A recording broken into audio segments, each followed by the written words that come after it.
Reels वाली बहू। प्रज्ञा को रील्स बनाने का बड़ा ही क्रेज है और वो दिन भर रील्स बनाती रहती है। खाते पीते घूमते फिरते घर में कॉलेज में रील्स बनाने के कारण प्रज्ञा पूरे कॉलेज में हाईलाइटेड है। जहां उसकी रील्स सभी को पसंद आते हैं, वहीं मनीषा चिंता में डूबी रहती है। एक रोज जब खाते हुए प्रज्ञा रील्स बना रही होती है, तब मनीषा कहती है, 1 मिनट भी चैन नहीं है इस लड़की को। ये नहीं कि खाना तो आराम से खा ले, लेकिन नहीं, अरे थोड़ी देर रील्स नहीं बनाओगी तो आसमान नहीं टूट पड़ेगा। अरे मम्मी, इसी को तो कहते हैं डिटर्मिनेशन। तुम नहीं समझोगी ये सब। भगवान, इस लड़की को सद्बुद्धि दे। जब देखो तब टेढ़ा बाका मुंह बनाती रहती है। मनीषा की बात का प्रज्ञा पर जरा भी असर नहीं होता और वो खाते खाते रील्स बनाती रहती है। दिन बीतने लगते हैं और देखते देखते प्रज्ञा का कॉलेज भी खत्म हो जाता है। आए दिन कोई ना कोई मनीषा को प्रज्ञा की शादी करवाने का सुझाव दे जाता है। सब ठीक ही कहते हैं, प्रज्ञा की शादी कर देनी चाहिए। अपने घर के काम काज में व्यस्त हो जाएगी तो खुद ही ये रील्स और नाच गाना बंद हो जाएगा।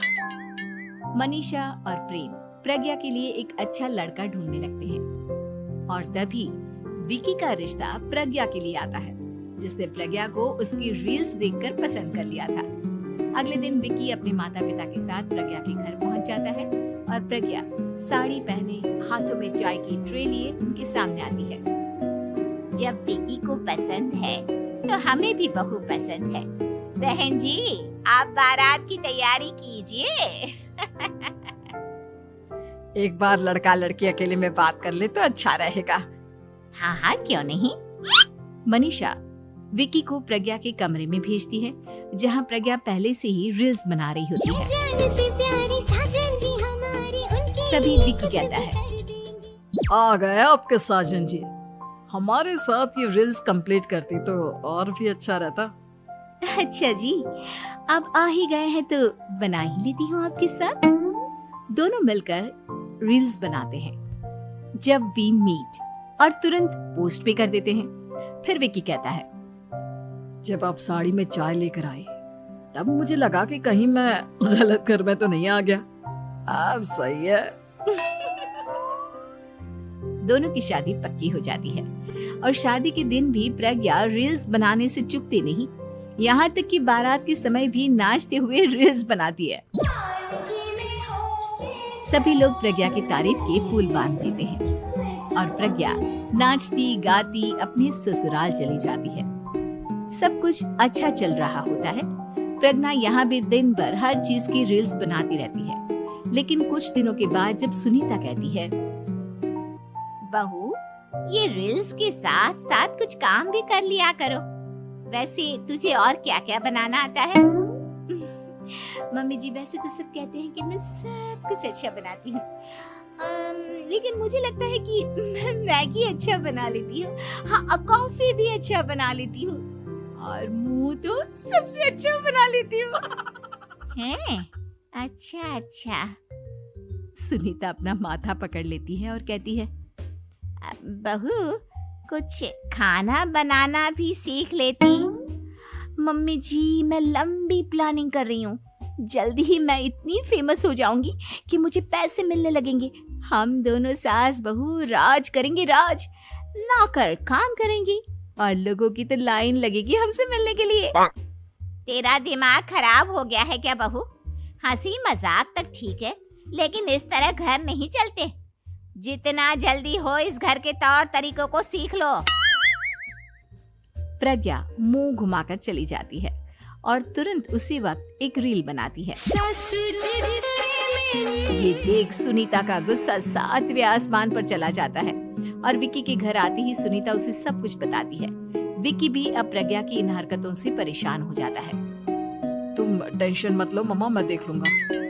विकी कमरे में जाता है तो देखता है कि प्रज्ञा रील्स बना रही है। विकी बड़े ही प्यार से प्रज्ञा से कहता है, प्रज्ञा, इन सब के लिए मैं तुम्हें मना नहीं कर रहा हूँ, लेकिन फिर भी हर वक्त तो ये अच्छा नहीं लगता ना। समझने की कोशिश करो, मुझे भी तुम्हारा थोड़ा वक्त चाहिए। मैं जब ऑफिस से आता हूँ तो मुझे समय देने की जगह इसी में लगी रहती है। तुम ज्यादा ही सोच रहे हो। तुम भी मेरे साथ रील्स बनाओ ना, तुम्हें भी बहुत अच्छा लगेगा। तुम्हें इज्जत से कोई बात समझ में नहीं आती क्या? दिमाग खराब हो गया है तुम्हारा इस चकाचौंध से। अगर तुमने अपना रवैया नहीं बदला तो मैं तुमसे दूर चला जाऊंगा। तुम ही रिश्ता लेकर आए थे, मुझे लड़कों की कमी नहीं थी और ना आज है। विकी दरवाजा पटककर चला जाता है। धीरे धीरे विकी प्रज्ञा से दूर होता जाता है। एक रोज मनीषा प्रज्ञा के ससुराल उससे मिलने जाती है। तब सुनीता उससे कहती है, बहन जी, अब आई हैं तो कुछ दिन यहाँ रहकर जाइएगा, आप ही का घर है। हाँ मम्मी, बहुत दिन हो गए तुम्हारे साथ एक भी रील नहीं बनाई मैंने। प्रज्ञा तुरंत अपने फोन में रील्स ऑन कर लेती है। ये सब मुझसे नहीं होता। तेरा ये भूत अभी तक नहीं उतरा क्या? बहन जी, आप कुछ कहती नहीं क्या इसे? जब आप ही कुछ नहीं कर पाई तो मैं कर ही क्या सकती हूँ। सास तो वैसी ही बदनाम है। शाम को घर की लाइट चली जाती है और मनीषा प्रज्ञा से कहती है, मेरे घुटनों में बहुत दर्द हो रहा है, तू लाइट का कुछ इंतजाम करना बेटा। अच्छा, कैंडल जला देती हूँ मम्मा। प्रज्ञा गाते हुए कैंडल जलाती है और खिड़की के पर्दे के पास रख देती है।